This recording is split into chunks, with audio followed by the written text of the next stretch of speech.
Hello and welcome to the Inevitable You podcast. This is Brian Hemmer, and in this episode, I'm joined again by my good friend Walter Goodwin for a follow up discussion from last week on Tibetan Buddhism, philosophy, and practices, how to go about shifting and evolving your consciousness, and really seeing the world or perceiving reality through an energetic lens. And so, Walter shares how he first got introduced to these concepts, why and how he began his journey of integrating all of this with his more Western world lifestyle demands and mindset, and also why he's set out on a mission to share all of these insights, all of this wisdom with other folks to help them improve their life.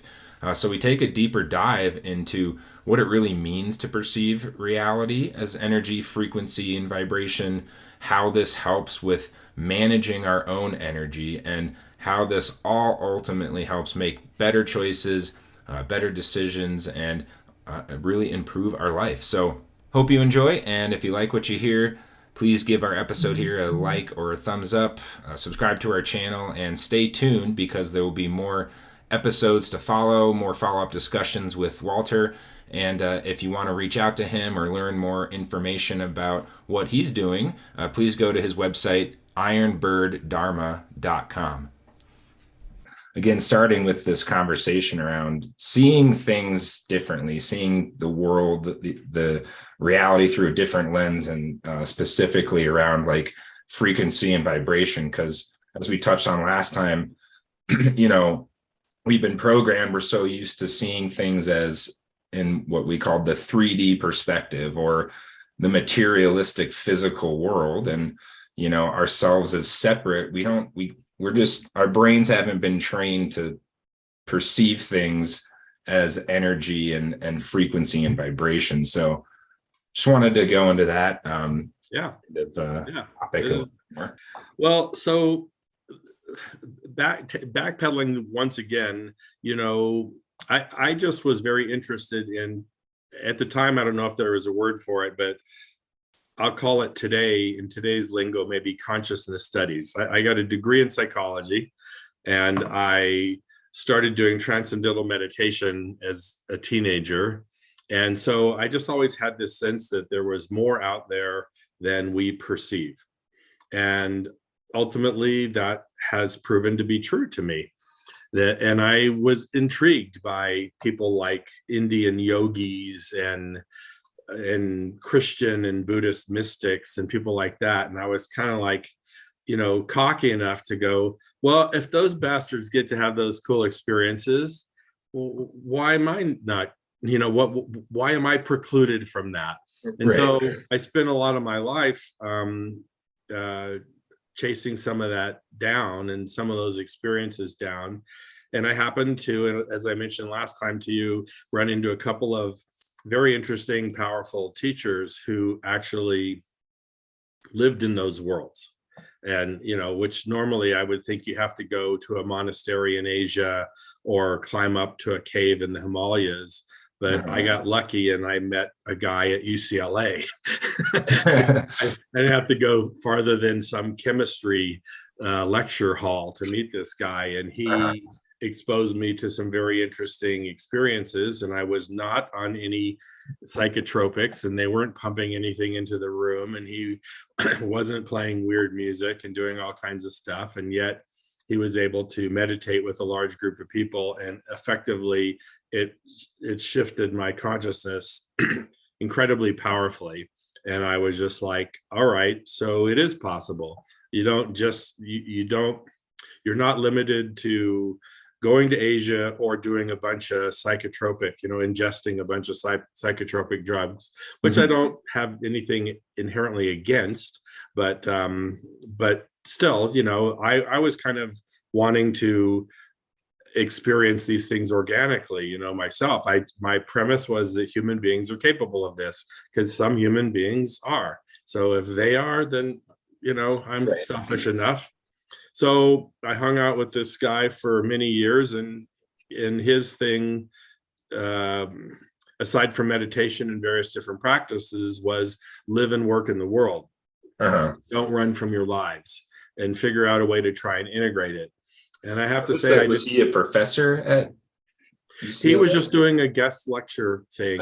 okay. He was a professor in something like English literature or something, but Hmm. he wasn't. But he had also himself spent his whole life, and wasn't a whole lot older than me, but he had spent his life apprenticed with some Indian gurus that were sweeping the states at the time, and he Hmm. just started having these powerful experiences and figured out a way that he could share those experiences and help people and help guide people. So he And these did. were mostly like just transcendental experiences, or how would you describe? Um, Yeah. yeah. I mean, no one would believe me, or maybe a few people might, but I mean, I was with a friend of mine at the time. I was in graduate school at UCLA. I went to this lecture because it seemed intriguing to me, and he was very amicable, very personable, kind of charismatic. He was a funny guy, great sense of humor. He gave a great lecture, and at the end of the lecture, he said, well, I hope you enjoyed the lecture, but that's really not my forte. My forte is shifting people's consciousness. And I was like, well, what the fuck does that mean? And he Yeah. goes, so if you guys notice, the front row, we've left the front row empty. And so if you don't want to participate, that's cool. You could leave, you could just sit in your seat. But if you'd like to participate, then one row at a time, I'd like to ask you to come to the front row, sit down. And what I'm going to do is I'm just going to go down the row and spend a few seconds looking in each one of your eyes, if you're comfortable with that. I'm going to make eye contact with you for a few seconds, and then I'm going to move on to the next person. And so my friend and I kind of looked at each other and went, you know, what harm could come of this? And also, we were like halfway back of the auditorium, and people were going up front and coming back, and nobody was running out with their hair on fire or screaming or anything. Seemed pretty subdued. So we're like, whatever. So came our turn. We went to the front row, sat down. He's going down the row, looking at people one at a time. I'm sitting there shrugging my shoulders, going like, "Oh, this is a big nothing." Then he gets to me, and he makes eye contact with me, and the entire universe exploded. Wow. And I was propelled through a timeless, infinite space, non-dimensionality, with this guy still kind of floating in front of me, because I was, you know, he was on stage, I was in the front row, I'm looking at him, and suddenly the whole thing just exploded as if I'd just been, you know, hit with 10 tabs of acid or something Wow. instantaneously. And we Yeah. were flying through the cosmos, and all these different faces are coming over his, like I felt like a sense of recognition on my part, like I know this guy or something, you know, I know that guy too. And I, you know, it was like Yeah. past life things Huh. coming up or something, and we're flying. And the whole time I was just like, this is awesome. Yeah. I do not even feel freaked out. This Yeah. is home. This is where I belong. This is where I come from. Hmm. I Part of my consciousness was like, I know I'm just sitting in a chair in a big study hall at the university, but I am flying through the freaking universe, man. And I was it I never felt so alive and so comfortable in my life and so at home.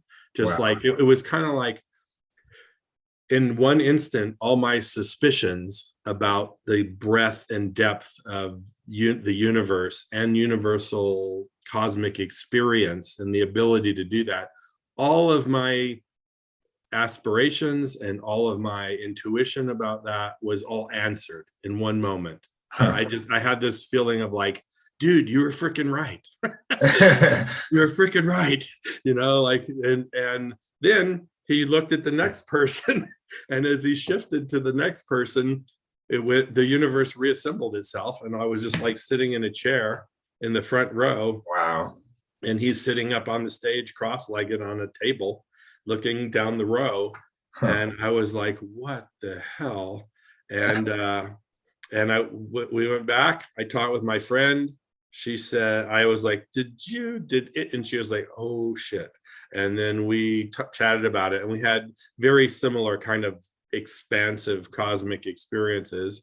Huh. And I don't remember if it was that week. He was like, well, I'm going to be back next week. And I was like, shh, so am I. And then after a few weeks of him coming back and doing these meditations, he said, I'm opening up a meditation center here in Los Angeles. So if you'd like to be part of it, stay. So, and I was like, I don't know who this guy is. I don't know what his deal is. Wow. But he knows something that I don't know. And he knows something that I want to know about. Yeah. So this was all driven by, experiences I had prior to meeting him on my own. And then with that big experience with him, I was like, sign me up. And once I signed up, it evolved over the years, but he was very much like, don't run off to a cave. If you were meant to do that, you would have incarnated there. If you were meant to be in a monastery, you would have chosen to be born over there. You Right. chose to be born here. There's a reason that we're all coming here. And at the end of the day, you're American. Don't tell me you don't like sex, drugs, and rock and roll, because you do. Yeah. And you need to figure out a way to integrate all this into an American way of life. And so I spent a lot of years with him and then my subsequent Tibetan teacher trying to figure out how to regain those experiences and also how to integrate it into my life as a Western guy, and figure out how to have that integration, but also look at my life as a potential source of,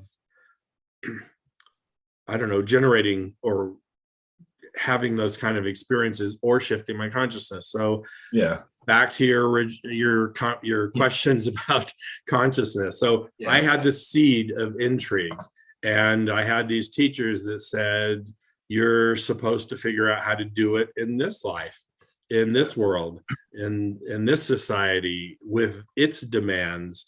Tibetans and Indians and other people, they figured out how to do it in their world, in their lives, in agrarian societies a long time ago. But now, what do we do here? So that was the big undertaking. And my first teacher got us all into software and had us go through steps and phases of, like taking programming classes and getting jobs, and then forming consulting companies, and then forming product companies and creating software products and building them and selling them around the world. And oh wow, so you're that original guy, or what would you call him, guru, teacher? Teachers. He was influential in that process for you of getting. I had no interest in software or business. I found business to be somewhat distasteful. Like it just seems greedy or something. So it was like a component of this larger kind of vision of integrating these two worlds together.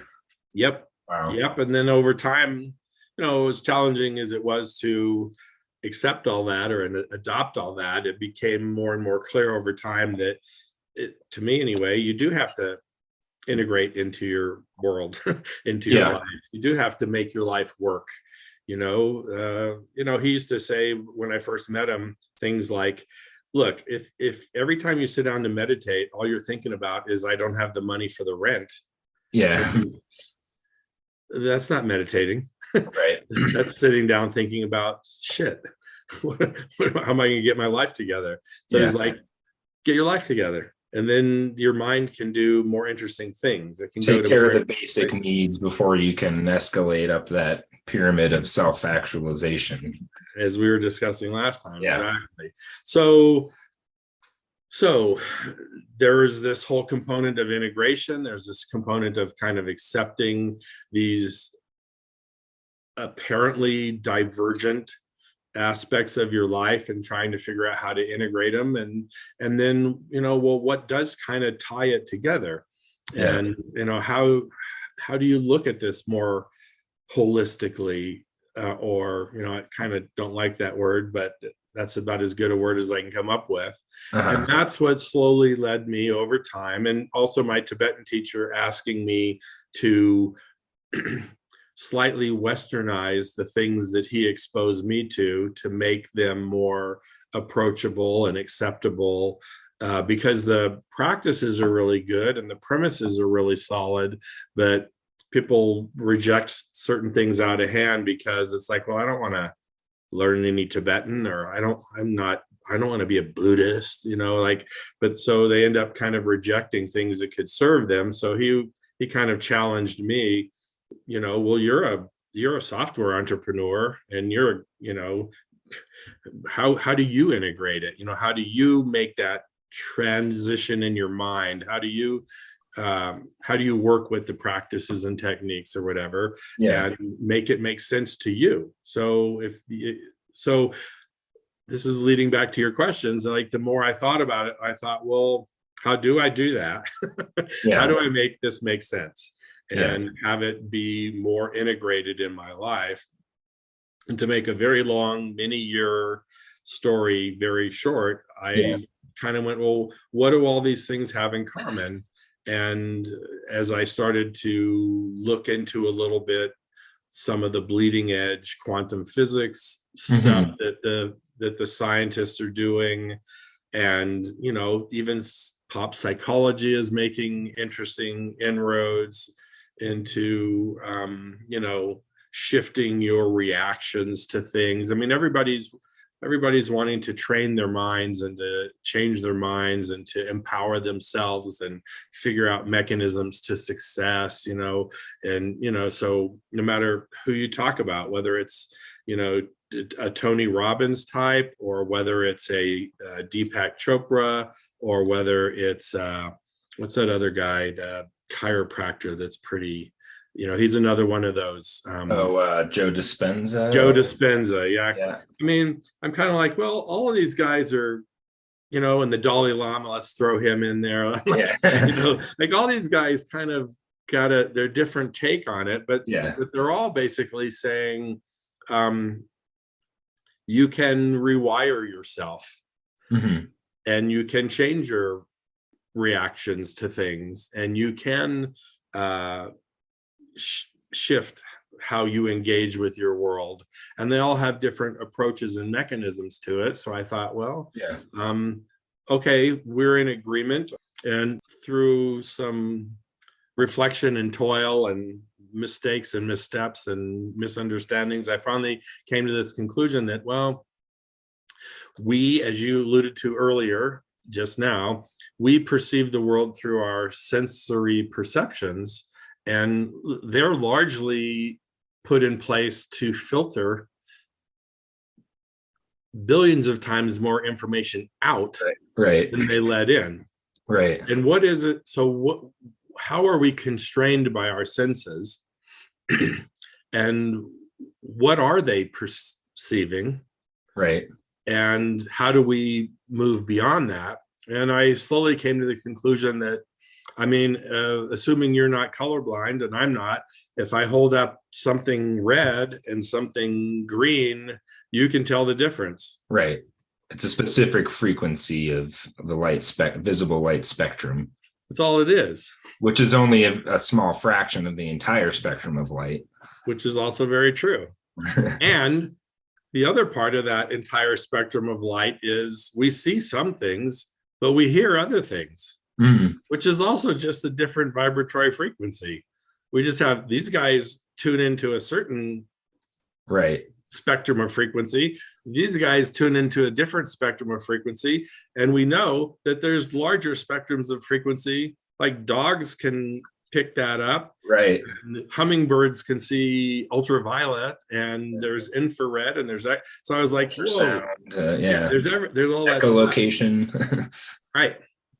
And that's just in our world. Mm-hmm. That's the beings that exist in our 3D world. And we already see such diversity there. So I kind of went, well, this fits in perfectly with notions of higher vibration, and it fit right into trying to understand what higher consciousness is and what some of those experiences I myself had were about. And there were times where I had realizations where, like, oh dude, the hippies were right. It's all about vibration, man. Yeah. Bringing me down, man. Yeah. Like, and so I was like, truly, it's about vibration and frequency, and it's about impacting them.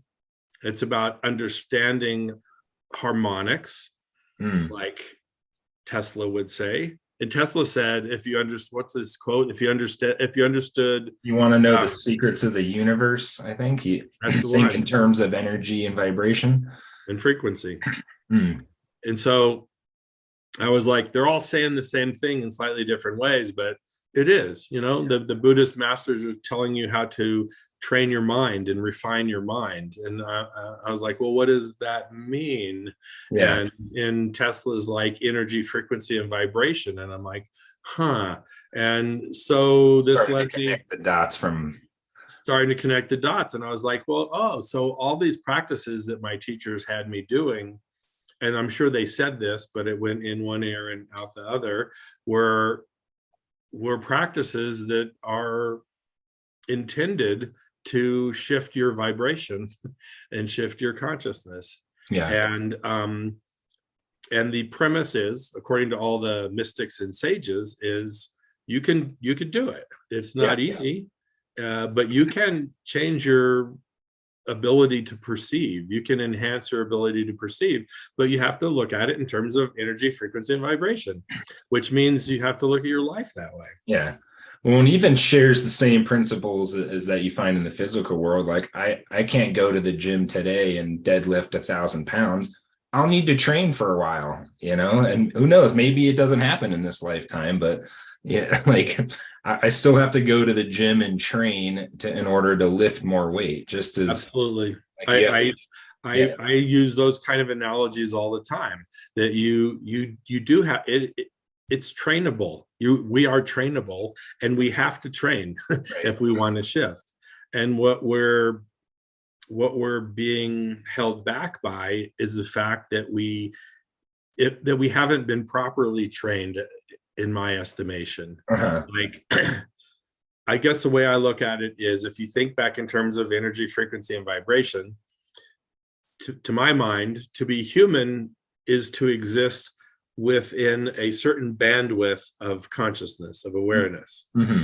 And you can get up there, and then things kind of pull you down, and then you kind of go, oh, enough of that shit, and then you crawl back up again. But there's this certain bandwidth that we exist within. And really what the mystics and sages have been suggesting is, if you lead your life a certain way, instead of hitting the upper limits of that bandwidth and coming back down, you might be able to poke up a little bit higher and not descend as far. And that's all about frequency and vibration and energy. And it's all about learning what to manage in your life to help lift you up into higher frequencies of perception.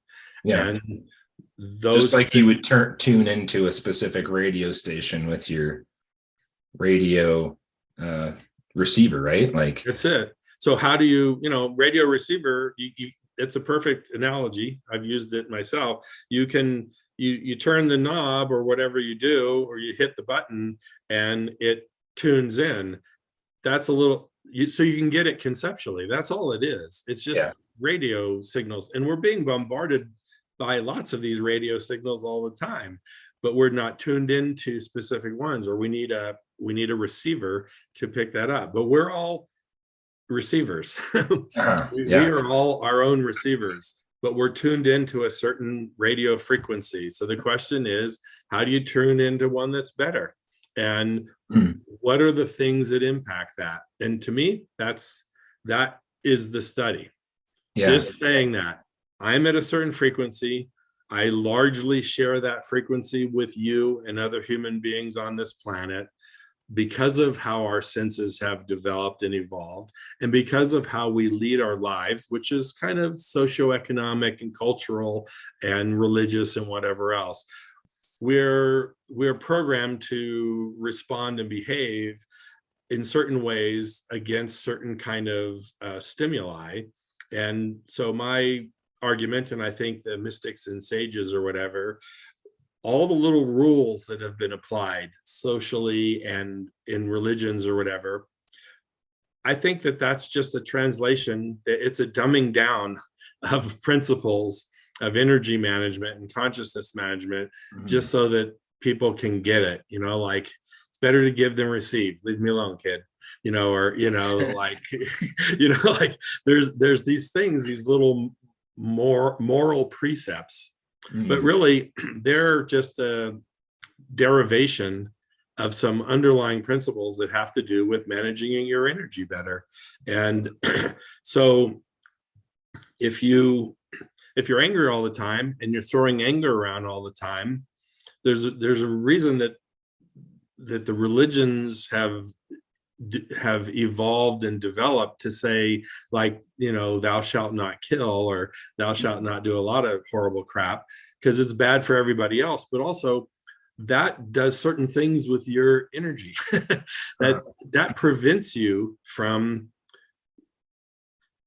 existing at a higher vibration and retaining the energy that is required to lift you up to a higher vibration.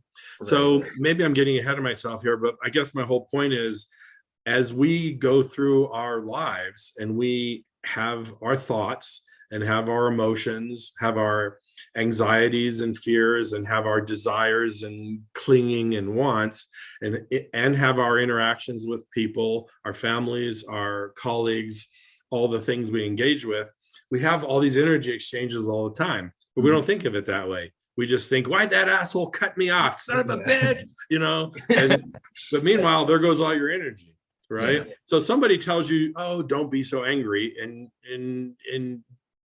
but that's all they kind of say. And then you go, I had a right to be, that guy earned it or whatever. Yeah.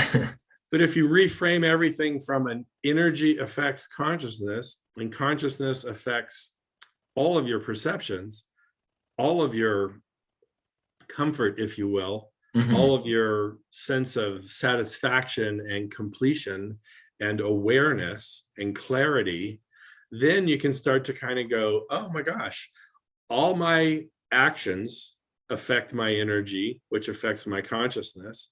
In fact, all my thoughts affect my energy, affect my consciousness, affect what I'm feeling, of course, but also what I'm perceiving. Right. Because if all I can hear is that one radio station, that's all I'm perceiving, is that song that they're playing right now.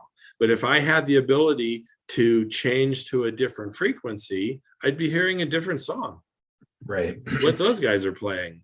That's easy to conceptually grasp. Well, in my experience, the universe, which is more complicated than even we think, which is actually a multiverse, it's really that. It's really tuning, it's changing your behavior, whether it's vis-a-vis other people or whether it's vis-a-vis your own thoughts, changing your behavior to affect your energy profile, which in turn affects your consciousness and your ability to perceive, as well as what you actually perceive.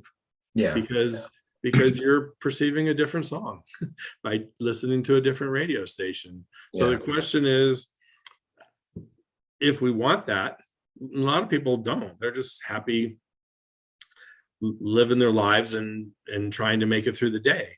But if you want more, or if you feel there's more and you kind of yearn for that experience, then what do? And I say you learn the different ways to not lose energy and the different ways to acquire energy. Right. And as you implement that in your life more and more, and as you lose less energy and as you gain more energy, then your perceptions are elevated into completely different realms. You have more clarity, you're much more aware, you're more conscious of things. You can, you can see people's Well, you can see their intention.